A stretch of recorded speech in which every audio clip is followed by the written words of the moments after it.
Welcome to LOA Today. Walt Thiessen and life coach Cindy Chavez here. Today is Tuesday, December the 11th, 2018. It's 8 a.m. New York time, 5 p.m. Los Angeles time, 1 p.m. London time, and in Sydney, Australia, it's 12 midnight. Thank you, wherever you are in the world, for tuning in and listening to the live stream. If you're listening to the live stream, if you're listening to the podcast recording, thank you too. We love you as well. We are once again recording to the Facebook group, and we're going to be doing another exploration of Neville Goddard, but it's also a bit of a Q&A too. So if you have questions and you're listening to the live stream, don't hesitate to jump in. In fact, Cindy, it makes me think there was a question that came up yesterday in one of the podcasts that we did. One of the listeners was asking a question about how Neville describes God and how he particularly describes God as imagination. And what does that mean, and how do we understand that, and so forth? And I felt like I was getting a quiz after all of the study we've done of Neville. But it was all good. But I figured let's bring the expert in, because you're the one who originated and created the Neville decoder ring. So tell us, what do you think? How do you see it? This whole question of God and imagination. How do you make sense out of that? Because for somebody who has a strong religious background, that can be pretty confusing.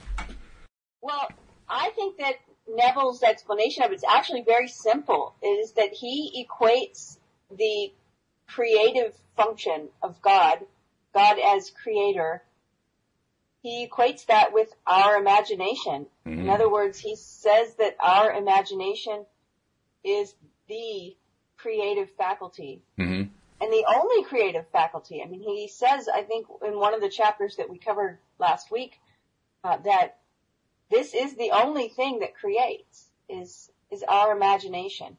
And he says, and your imagination is God. Mm-hmm. He doesn't say it so directly sometimes, because he uses verses from the Christian Bible. And that's the part I think that can be confusing, because first of all, many people have heard those verses over and over and had them described to them or understand them to mean a certain thing that is not that. Right. And then, so Neville throws the verse out, and he'll throw it out sort of as proof. In other words, he'll be talking about the, creative function of the imagination, and then he'll throw this verse out, Christ in you, the hope of glory. And it's like, he's like, see? And you're like, what? Just to see if you're paying attention, I think. This is what I'm talking about, that God is the creative function in you. This is God, your imagination. And I understand that for a lot of people, it makes sense that would be a little either confusing or just hard to swallow, because it's not what they've believed. It's not what they've been taught. It might not mesh with their own beliefs that they hold, and those beliefs are often powerful and sacred and, private and personal. So that's one of the things that when we started covering Neville, I was a little nervous about, because I thought, well, I'm just going to have to put these disclaimers out there and say, and say what I really hold to be true to this day. And that is, if we took every reference to God or the Bible out of Neville's books, you would still come away with Neville's message. Mm-hmm. It's true. Yeah, very true. Now, some people may say, no, don't take those out. That's what I like about Neville, and that's fine too. I think there's people all across the spectrum of that. Some people love it. Some people aren't crazy about it. Some people are confused by it. Mm-hmm. Including yourself. It is what it is. That was Neville. So yeah, this is the way he teaches. It is. I think you're right too. The challenging part is how it challenges beliefs. I remember, when I was growing up, the way that I grew up in a Presbyterian church, and that church taught, it was fairly doctrinal. It was fairly consistent with what many churches do. They taught the idea that you connect to God within, but you were not God. God is the creator. It's the separate being. It's the overlord. God is the Father. God is the one who created all of us. That's the general message. Not that we are God. And that's where it gets challenging with Neville, because we're elevating, or Neville is elevating, or somebody is elevating us to godhood. And that strikes at the heart of many religions and says, oh, no, you can't, that's not the way it is. God is above us. God is the one that we worship. Exactly. Now, a friend of mine said the imagination is where we meet the divine. Mm-hmm. And I've always liked that idea. And I think that idea is true. And then we can push it a little farther into Neville territory and say that that's where we meet ourselves, that we are the divine. Some people like to believe or choose to believe that we all have a spark of divinity within us. Mm-hmm. It's like the saying that you hear, the Sanskrit word namaste. It literally means the light within me, or the divinity within me, recognizes and honors the divinity within you. Oh. So it's a very nice word, a beautiful concept. Yeah. But there's that line of whether, do I just have a spark of divinity, or am I divine? Or is part of me literally God, right? I mean, and I think that's where Neville goes with it. So I hope that answers the question. Something that's been a kind of big, powerful thing in my life was years ago recognizing that I get to choose what to believe. Mm-hmm. If that makes sense. I think for a long time I had this idea that, this is what I believe. Yep.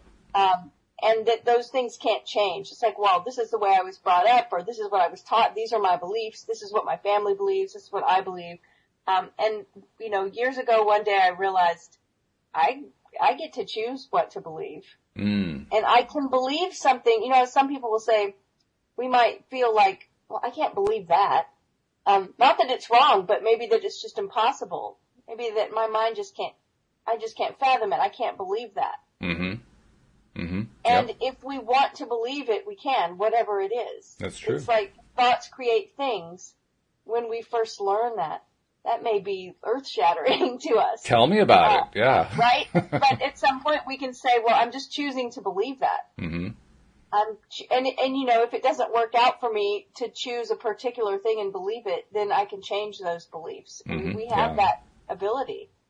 Which is a great thing. It's a privilege. Yeah. So.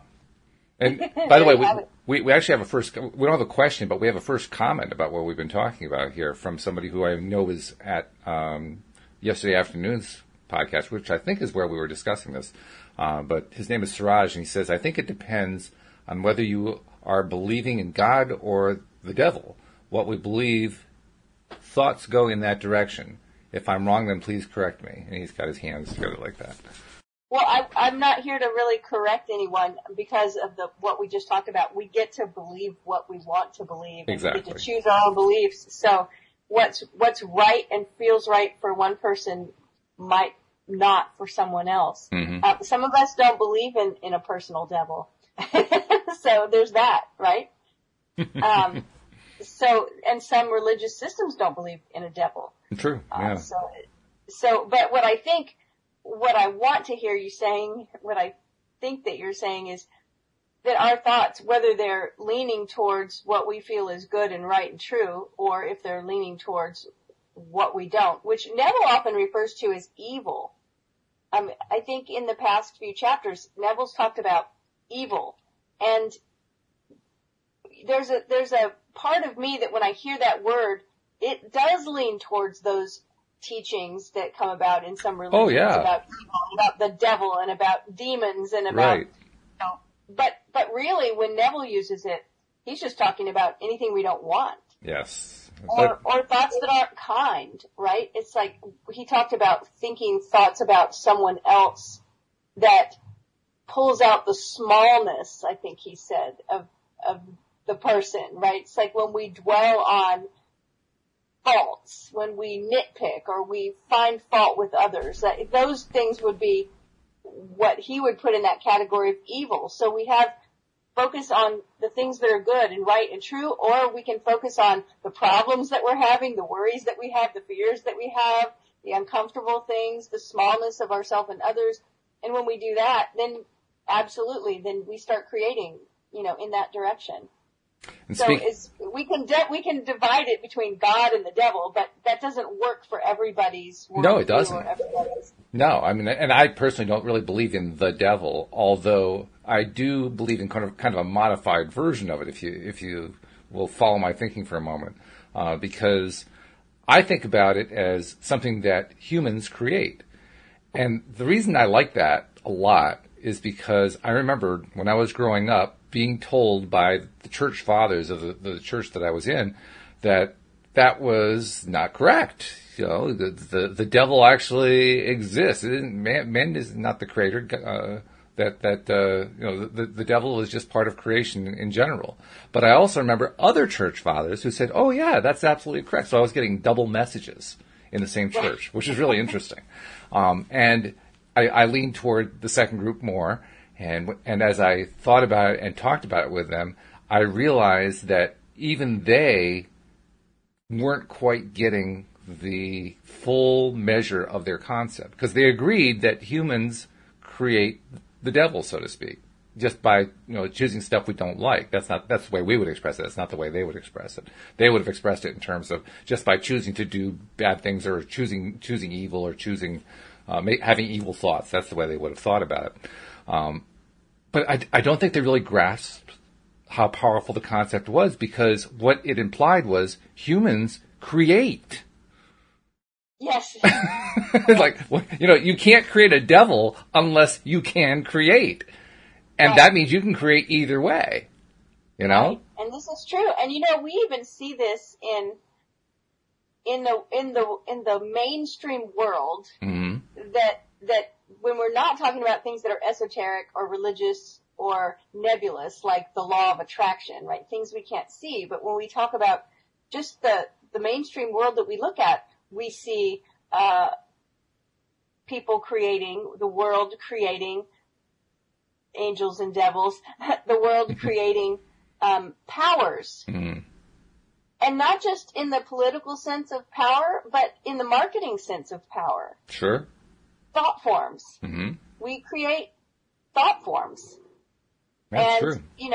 And so they can be looked at that way, that they actually have power. Think about how powerful the thought form of Santa Claus is. Right. For instance. Yep. Oh yeah. Right? Especially in the West. This time of year, the Christmas spirit, right? Mm-hmm. Santa has a fan club. I mean, there are people that I love that. There are many people that love this time of year for that one aspect, and they want to be in the Christmas spirit, so to speak. Yep.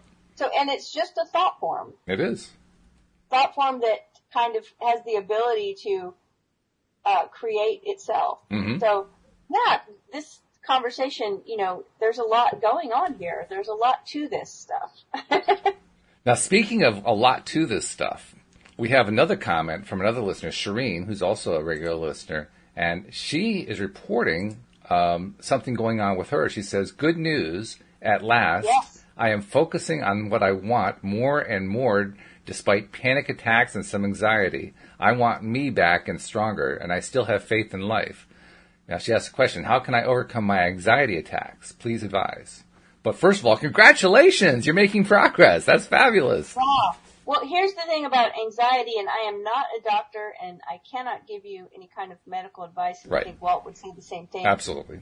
But one thing I know about anxiety is that here is the explanation that I've given before, and it sounds weird, but those little smoke alarms that you have on your ceiling. Mm-hmm. So my smoke alarm is fairly close to my kitchen. And if I make a pizza in the oven, my smoke alarm inevitably is probably going to go off before the pizza gets done, before I can turn the oven off and have the whole ordeal over with, right? And so it's because my smoke alarm thinks there's a fire. Right. But it's just a pizza. Right.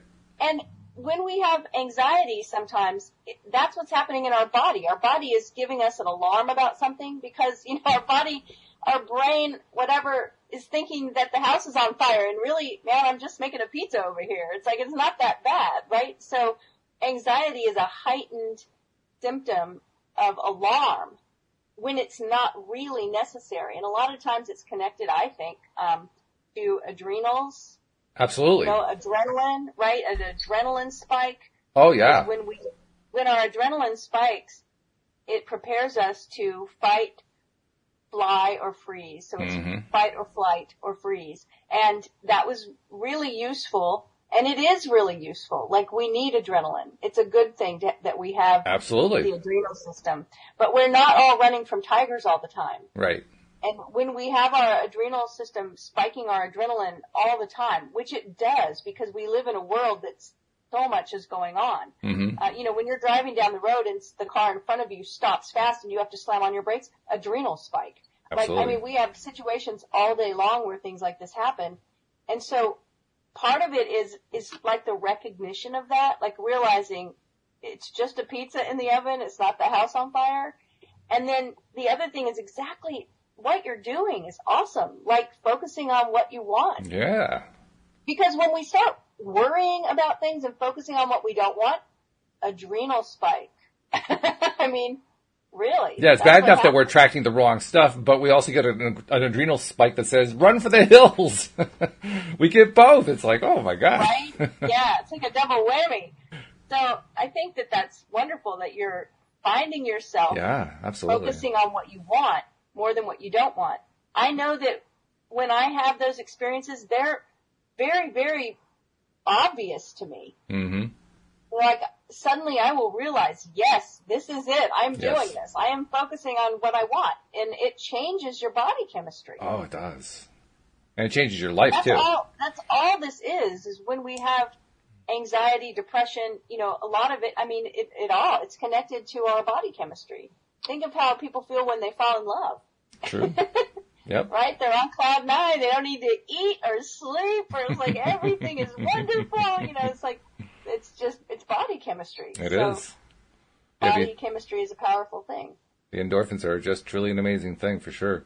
I can add on to your story, by the way, to your example of cooking the pizza in the oven, because we have a similar situation. Anytime that we grill anything in the oven, the smoke alarm goes off. And in fact, we have stations. Louise is in the kitchen tending to it. I'm at the smoke alarm with something to wave the smoke away from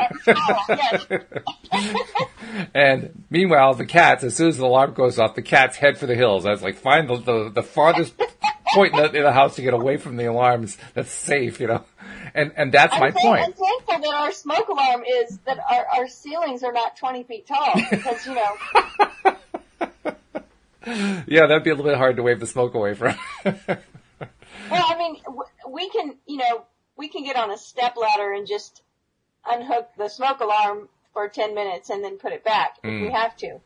When you have a house where your smoke alarm is, 10 feet over your head, you have to break out the big ladder. That's right, that would be a pain. Yeah, no doubt about that. But the point that I was trying to raise is that with my cats running away, the cats don't understand what's going on with the grill. In fact, all they know is whenever they hear a sizzle sound coming from the direction of the stove, they head for the hills. It's been so ingrained in them that there's going to be a smoke alarm going off that they don't even wait. And basically what that means is they don't understand that it's just something grilling in the oven. Exactly. And that's the point you were talking about. We can understand that. We have that ability to understand. It's just a pizza. It's just something we're grilling. It's just food that's being cooked. That's all it is. Yeah. So we can actually convince ourselves, hey, it's not a big deal that the smoke alarm went off. So what? We know what's going on. Right. That's why deep breathing is so important. Remember that shallow breathing is actually a symptom of stress.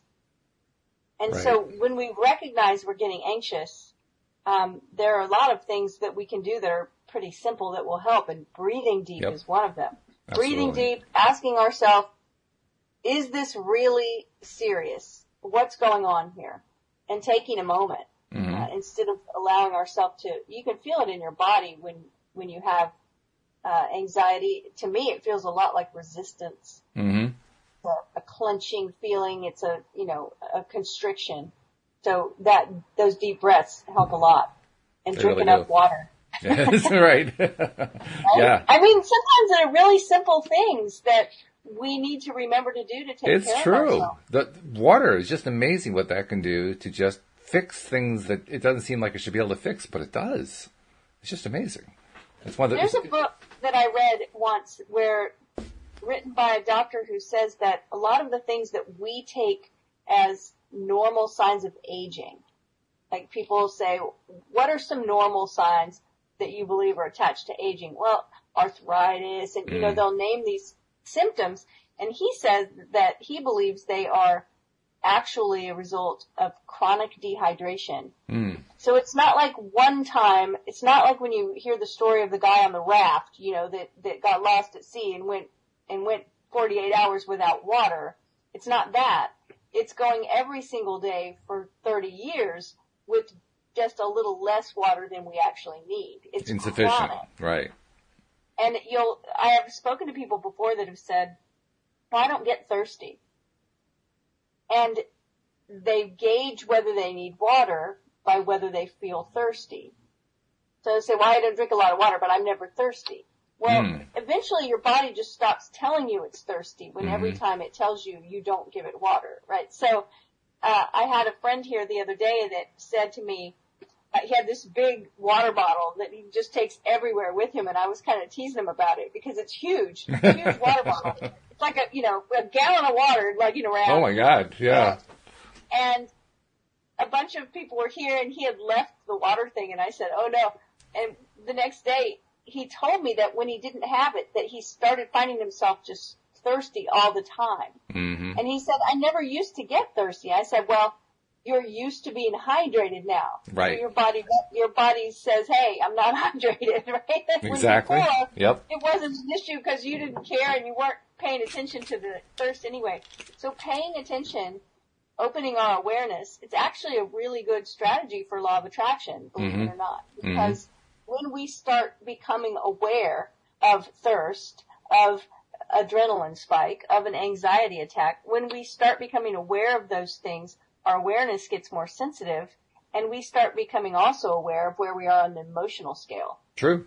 Yeah. We start becoming aware of our own thoughts and catching them earlier when they're thoughts that are not leaning in the direction that we want. And so it's actually a really good exercise to it's mindfulness practice. Really. Yep. Well, and even if we don't have a symptom like thirst, usually, I found anyway, even if we're not feeling thirst, there are other signs that we get from our own body saying that we need water. I mean, for me, my mouth starts to feel dry. My lips start to feel cracked. I don't necessarily feel thirsty. Sometimes I do, sometimes I don't. But it's still a reminder, time to take some water in. And so I do. And like you say, as long as you continue to pay attention to the signals, the signals will get stronger and more consistent over time. And they have, for me. So I agree with you completely. The other thing, and I think Neville talks about this somewhere, but the other thing is that if we ascribe to the idea that the universe is a mirror, mirroring back to us our level of self-love, well, then it does us a service to take care of ourselves. Yeah, it does. Yeah. And that's little things like that, getting enough sleep, getting enough water, paying attention to how we're feeling with a loving intention, a self-love intention that I care about myself and I'm taking good care of myself.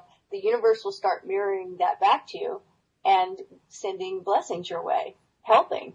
Because, there's an idea that I like to explain to people that the universe is always supporting me. And I've had people say, well, I don't feel like the universe is supporting me, right? Because things are going wrong in their life or things are uncomfortable in their life. And what I mean by that is that the universe supports our story. The universe supports whatever whatever story we're telling. Absolutely, and so if we're telling a story that nothing ever works out for me, well, the universe will support that. Then we say, I don't feel like the universe is supporting me. Nothing's working out. But if we're telling a different story and we're taking good care of ourselves, then that gets reflected too. So that's true. Kind of important. That's true. We've had actually a couple more comments from Siraj. We'll get his comments in here, and then we'll get to the book, because we did promise we were going to talk about Neville's book today, so we should probably get to that. But Siraj says, "Sir, ma'am, please guide something about a midlife crisis, how to get out of this situation immediately using the law of attraction, because we have a lot to do in our rest life. I think in the rest of our life, want to make sure the rest of the life is the best of the life."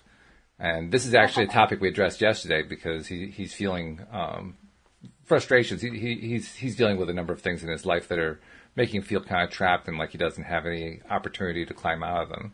So I addressed the concept yesterday, but why don't you give it a shot, Cindy? Why don't you talk to him about how do you deal with a midlife crisis? Well, it's the same way you deal with any kind of situation that you're in. First, recognize that you're in the right place at the right time doing the right thing, and that there are no mistakes. And take a deep breath and recognize that you've come a long way from wherever you were, and you have a long way to go probably too, because we never get it done. It never ends. So enjoy the ride and, trust the process. You're in the right place. It's a good point, because when we trust the ride, I like your phrase, when we realize that we're in the right place, even when things aren't going the way we want to, when we just trust it and when we start finding what's good about it, it changes. It morphs into what we want it to be instead of what we don't want it to be. And that's hard to remember when we're in the middle of it, especially if it's a really difficult situation. That's hard to remember.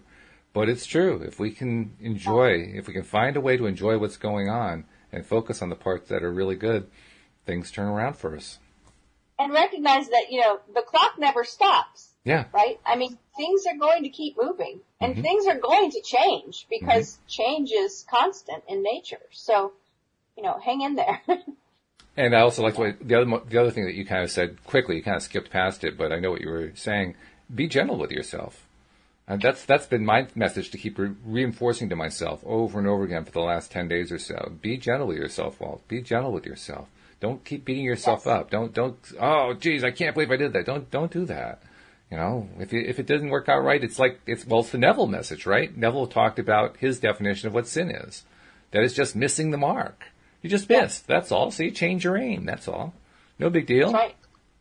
And do it with loving kindness. Exactly. Be gentle with yourself. Like you said, I think about the way we treat an animal or a small child. Mm-hmm. We would never, hopefully, yes. be not giving our pet water for days on end or dragging our small child out. No, we'll do it, later. No, It's like we take care of someone who can't take care of themselves with a certain level of gentleness and kindness, and we can take care of ourselves the same way. So exactly. Be gentle with yourself. Take care of yourself. Show yourself love and trust the process. That's it. That's exactly it. So with that lead in, let's dive into doing a little Neville, although first I should do our announcements since we're about halfway through the show. So just a reminder, if you're not yet a subscriber to the podcast, please become one. I mean, if you're listening to the live stream, that's great, and we love you for doing that. But that doesn't mean you can't also be a subscriber, just in case you miss a live stream event. And the links for the subscription are found in the description of the live stream. So just click on one of the links, the one that's appropriate for your device, and it will just walk you right through the process. If you don't find a link, you'll find them on the homepage of our website, loatoday.net. It's pretty easy to do. And then once you're a subscriber, and for all of our existing subscribers too, we ask you to keep putting out there, keep putting on social media that you're listening. Each time that you listen to an episode, just share the fact that you've been doing it so that more and more people will find out about it. Because chances are that's how you found out. Somebody posted something, you saw it, and you followed up and said, oh, this is pretty cool, I'm going to listen to this stuff.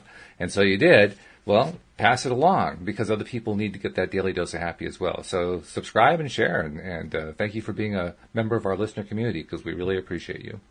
Yes, we do. Thank you so much. Absolutely. Thank you. So let's see. We are in chapter 16. 16. There we are. 16. It's a short one, too. Really short chapter. Well, good, because we've already been answering questions. We might even get through a full chapter and then get to another chapter, and that would be amazing, right? I think we have a good shot, because chapter 16 is one page in the book. Chapter 17 is 2 pages in the book. I think we got a shot. We have a good chance. So we're working our way through Neville Goddard's The Power of Awareness. Chapter 16, the chapter title is Personal Impotence. He says self-surrender is essential, and by that is meant the confession of personal impotence. I can of mine own self do nothing. Since creation is finished, it's impossible to force anything into being. The example of magnetism previously given is a good illustration.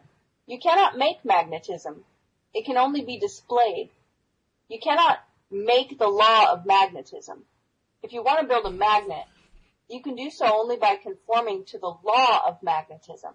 In other words, you surrender yourself or yield to the law. In like manner, when you use the faculty of assumption, you are conforming to a law just as real as the law governing magnetism. You can neither create nor change the law of assumption. And it is in this respect that you are impotent. You can only yield or conform. And since all of your experiences are the result of your assumptions, consciously or unconsciously, the value of consciously using the power of assumption surely must be obvious.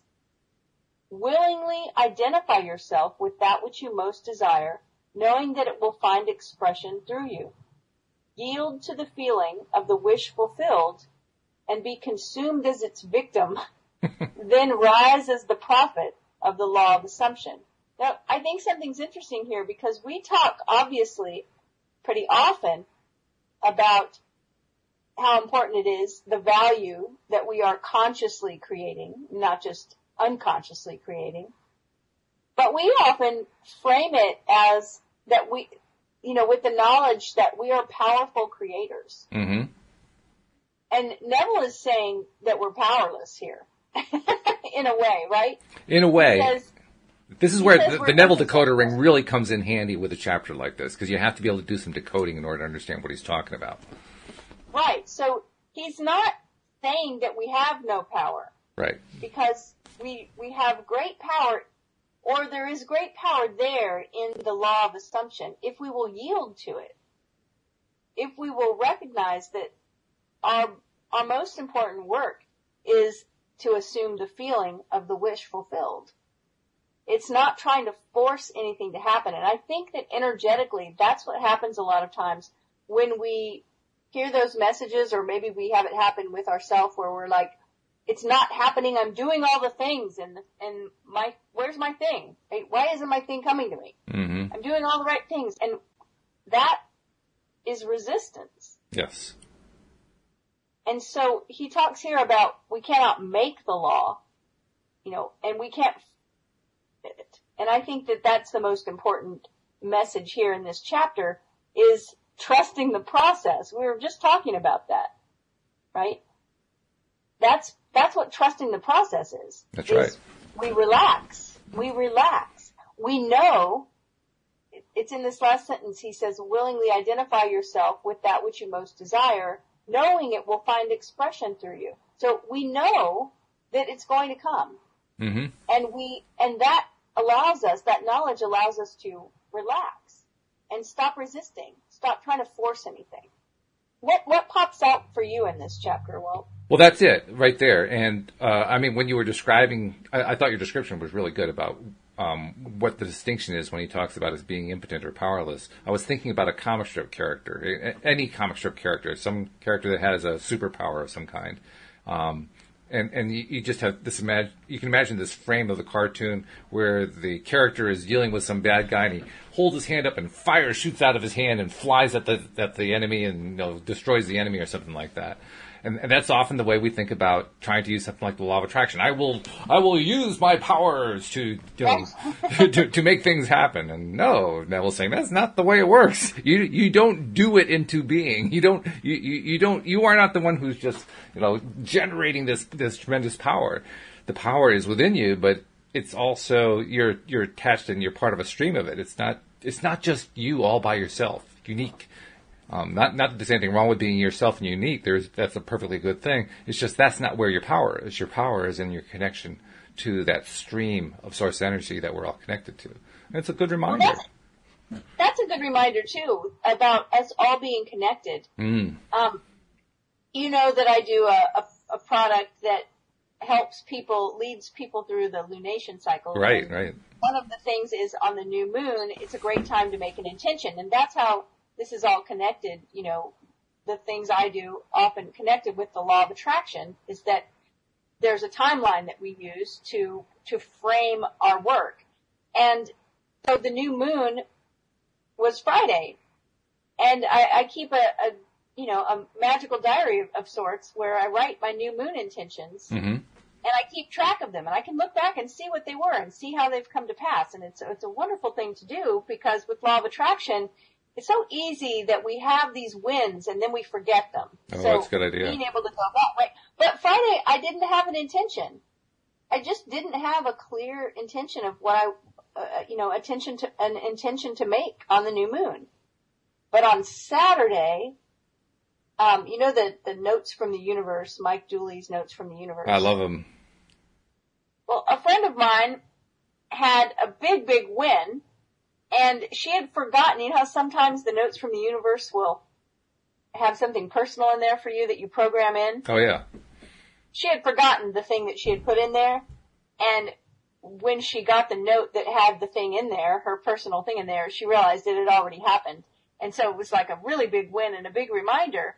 And so I went over and I changed my thing on the email to be something different. Oh.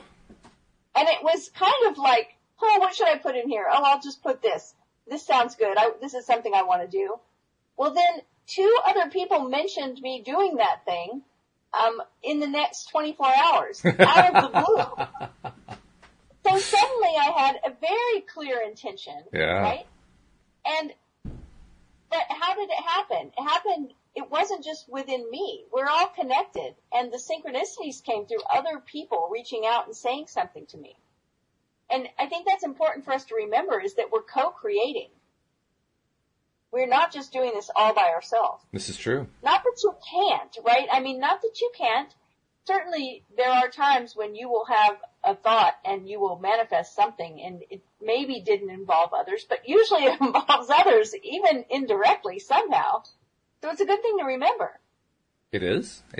I think it's also useful to remember that we do have the superpower in the sense that we are the ones who are responsible for choosing what thoughts we're going to choose. Which is, yes. It's actually a superpower in the sense of a super responsibility. Because, because no one else can think our thoughts for us. And there have been times I kind of wish that people could.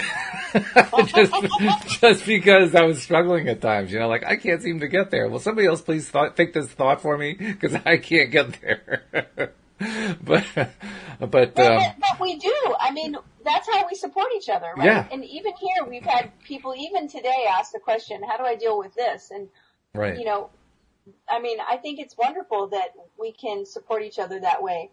Exactly. Because you're right. When we're at the bottom of the emotional scale, sometimes it's really hard to see our way out. And it's hard to think of what to do. Mm-hmm. Oh, yeah. I mean, it's funny. Like, people call me all the time because, friends and family, because if they have some symptom, they often know that I've studied, nutritional healing for a long time. I'm not a doctor, but they'll call me for, a remedy for something. What can we do for this? Or what does this symptom mean? Should I see a doctor? What do you think? And it's so funny because when I'm the one that's sick, I can't think of a thing. I'm like, what do you do for us, Sultan, again? Yeah, right. It's like, when it's us, it's hard. So we Yeah. all help each other. Absolutely. That way. That Last chapter, 16, being on powerlessness, on impotence, look what chapter 17. Yeah, we're looking at the other side of the coin next. All things are possible. So, yeah. All right, so let's do 17. So Neville says it's of great significance that the truth of the principles outlined in this book have been proven time and again by the personal experiences of the author. Throughout the past 25 years, he has applied these principles, and he's speaking in the third person here. Yeah, I have to say that I wish he had written it the other way. I know that was an appropriate way of writing for his time period, but to me there's like something hoity-toity about writing about yourself in the third period, or the third person rather. He says throughout the past 25 years, he has applied these principles and proved them successful in innumerable instances. He attributes to an unwavering assumption of his wish already being fulfilled every success that he has achieved. He was confident that by these fixed assumptions, his desires were predestined to be fulfilled. Time and again, he assumed the feeling of his wish fulfilled and continued in his assumption until that which he desired was completely realized. Live your life in a sublime spirit of confidence and determination. Disregard appearances, conditions, in fact, all evidence of your senses that deny the fulfillment of your desire. Rest in the assumption that you are already what you want to be, for in that determined assumption, you and your infinite being are merged in creative unity, and with your infinite being, and in parentheses he says God, all things are possible. Now, doesn't this sound like when Abraham is talking about our higher self? Oh, absolutely. Tell me Abraham's term. Is it higher being? They refer to it a number of ways. They refer to it as source. They refer to it as the inner being. Source, okay. Yeah. I've also heard them refer to as higher being, although that's lesser. But usually it's either source or inner being. Okay, inner being. That's what it was. So I believe that Neville is speaking of the exact same part of us. Absolutely. Here, when he says your infinite being, and then he says God, mm-hmm. and then he says God never fails. Mm. For who can stay his hand or say to him, "What doest thou?" Through the mastery of your assumptions, you are in very truth enabled to master life. It is thus that the ladder of life is ascended. Thus the ideal is realized. The clue to the real purpose of life is to surrender yourself to your ideal with such awareness of its reality that you begin to live the life of the ideal and no longer your own life as it was prior to this surrender. He calleth things that are not seen as though they were, and the unseen becomes seen. Each assumption has its corresponding world. If you are truly observant, you will notice the power of your assumptions to change circumstances which appear wholly immutable.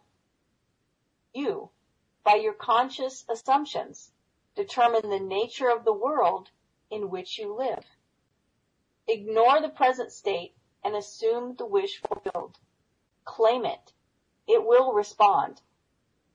The law of assumption is the means by which the fulfillment of your desires may be realized. Every moment of your life, consciously or unconsciously, you are assuming a feeling. You can no more avoid assuming a feeling than you can avoid eating and drinking. All you can do is control the nature of your assumptions. Thus, it is clearly seen that the control of your assumption is the key you now hold to an ever-expanding, happier, more noble life. Interesting. Here's what I think is interesting here. Go ahead. You can Go ahead. no more avoid assume a feeling. So we're always, every moment of your life, he says, consciously or unconsciously, we're assuming a feeling. Oh, absolutely. Yeah. And that ties into what I was going to say. In a chapter, All Things Are Possible, the second paragraph, live your life in a sublime spirit of confidence and determination. Disregard appearances, conditions, in fact, all evidence of your senses that deny the fulfillment of your desire. And when you read that, I was thinking to myself, just this morning, and this is actually, something that has happened many, many, many times. This morning, I was trying to focus on my desires, on the things that I want, and take my mind off the things that I don't want. And it was a bit of a challenge. A few things I've been dealing with in my life. I have a new symptom. We talked about the importance of symptoms and the messages that they're trying to send. Well, my newest symptom is I've been doing so much computer work that I've got the evidence of carpal tunnel in my right hand, so that my right hand and arm are getting sore from just using mice all the time, using computer mice. So I'm actually giving them a rest over the last couple of days. But that's just like one more thing, right? One more thing piled on top of the other things that I've been dealing with lately. And so when I woke up this morning, even though when we wake up, that's usually the time when we're most easily able to connect to being in true alignment with ourselves, being in that positive space, I found myself struggling. And I was struggling to actually get into the feeling of that wish fulfilled. And when I was doing that struggling, I was thinking to myself, why is this so hard? Because you talked about it, how you give all this advice to everybody in your family and your friends and so forth about the alternative things they can do to treat symptoms and illnesses and so forth. And yet when you get a sore throat, you can't remember any of it. Well, the same thing was happening with me. I was saying, I know all this stuff. Why am I having so much trouble focusing? on the things that I want. And I actually was kind of pushing myself to work through a few of them and repeating some of the phrases that I'd come up with. I was, kind of dredging them up, and I wasn't feeling them at all. I wasn't feeling them at all. And I think that's a noteworthy point. I'm not even sure where to go with a conclusion on it, but I want to point out that when we are not in our best space, it's often really hard to get into that feeling space. And I think ultimately what it comes down to is if we can do it gently, and that ties back to the concept we talked about a moment ago about being really kind to ourselves. I think the way you described it was treat ourselves the way we would treat a small child or a small animal or something like that. If we can gently guide ourselves into, just keep going after it, even though you're not feeling it yet, just keep going after it, keep focusing on it. I know you're not feeling it, just keep going. Eventually you start to feel. Start to feel. If we stay with what we want, mm-hmm. it will come. And also, to recognize if it's a physical thing, like you were talking about your hand from the mouse, or shoulder, whatever it is, but the idea of overuse, that our body is just talking to us. Mm-hmm. And telling us to slow down or telling us no. Right? It's Absolutely. Like the idea that every symptom is a healing gesture has been really a powerful idea in my life. Mm. So that I don't freak out when there's some kind of symptom going on. I don't ignore it, but I recognize that my body is working on healing itself, and that's why this symptom is coming about. And my body is giving me some kind of message. So, get a trackball. Well, actually, what I've been doing is I've been practicing using my left hand to do my mousing, and it's good practice, actually. It helps me. Amazing. And you're going to tap into the right side of your brain doing that. That's right. With all kinds of cool stuff. This is true. But my wife pointed out to me, you can go onto your computer and you can change the settings so that the left button becomes the right button and the right button becomes the left button for using it as a left hand. And I said, yeah, I know you can do that, but you know what? I've learned to use it as left button, right button with my left hand, so I'm just going to go with that. Yeah, because you might totally confuse yourself. I probably would, yeah. But somehow I've managed to wire it, so that it does actually work, and wire it internally. I mean, so that the connection works just that way. So yeah, I was finding yesterday just by giving my right hand a rest, and I'm doing it today also, and just using my left hand and being patient with it. It was really slow at first. I was like painfully slow. Oh God, I'm so slow at operating this computer, but I started to acquire the skill. And I think I was acquiring the skill because, again, of what you talked about. I was kind to myself about it. I didn't expect myself to be really, really quick. Like, I'll just wait for myself to catch up. And I did. I caught up. I mean, I'm almost working as efficiently with my left hand now as I normally do with my right hand. And my right hand is saying, thank you very much. I feel better. Right. Exactly. Good deal. And let's see. I think we have a few comments, too. I just wanted to take a look at those. Oh, tell me. Let's see, what do we got going on here? Siraj says, because we are all Avengers, we just have to use our superpowers. He picked up on the superpowers concept. That's good. I'm not sure what Nasha was responding to, but she said, this happens to the best doctors. And then she says, oh, seriously. Probably, not being able to figure out your own stuff. And I guess something we said really resonated because she says, oh, seriously, you spoke my heart out. I thought I was the only one. No, you're not the only one. That's another key thing, especially when we're studying this stuff, because we are dealing with a world of people who, for the most part, don't believe in what we're talking about here. And that can feel kind of lonely. So it is nice to know that there are other people who are thinking the same kinds of things and dealing with the same kinds of things. So I'm with you on that, Nasha. I know how that feels. I think we all do. And let's see, more comments are the same. Nasha says, she laughs out loud. She says, you are the first person I see as soon as I wake up. Well, thank you. That's funny. So I don't see any questions going on, just a lot of nice comments. So thank you for all the nice comments. Oh, Siraj says, got my solutions, we'll work it out. Thanks very much. So looks like what we said earlier helped him a lot. Well, this is what I love about this chapter. If we're, we talked at the very beginning of the show today and of the chapter actually before we even got into the book because of the question about God. Right. So if we're willing to take that leap and choose to agree with Neville or to entertain this idea that our infinite being, that our inner being, our higher, wiser self is actually God. Mm-hmm. This part where he says, you and your infinite being are merged in creative unity, and with your infinite being, God, all things are possible. Right. God never fails. God never fails, yeah. If we will recognize that, even when we're in those hard places, even the midlife crisis places, right? Even the places where we're confused, even the places where we think we wish we were further along or we don't like something about our past or whatever, if we will realize that our inner being, our higher self never fails. It's That's reassuring. Powerful. Yeah. Yeah. Very reassuring.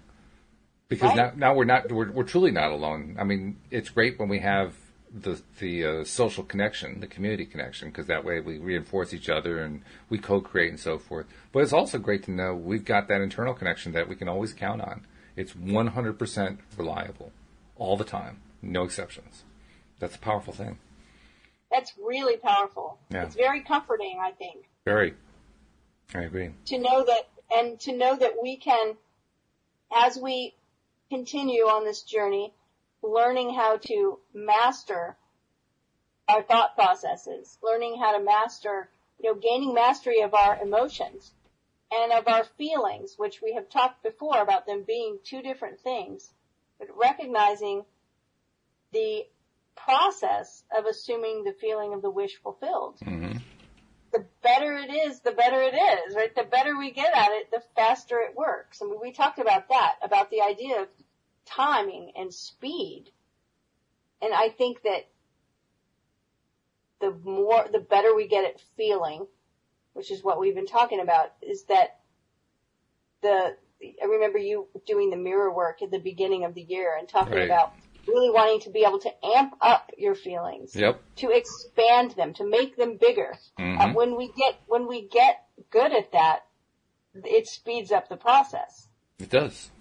Very much so. Yeah, and it makes me realize I keep talking about this. I'm going to have to get back to doing the mirror exercises because I've forgotten that was one of my goals. You're right. That was one of my goals, and it did help. And it makes me think I ought to get back to it for that reason alone, just because it does help in a big way.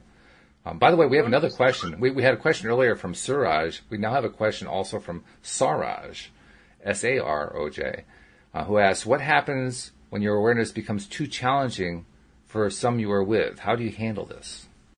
I'm not sure I understand the question. Basically, you have a partner in your life or you have someone you're close to, and your awareness and your expression of your awareness starts to challenge their belief system, so it creates a friction with them. Oh, got it. So you mean like your own personal practice of conscious creation or law of attraction becomes right. challenging to someone because maybe their belief system is different? They haven't specified that carefully, but yes, that's the way I interpret the question.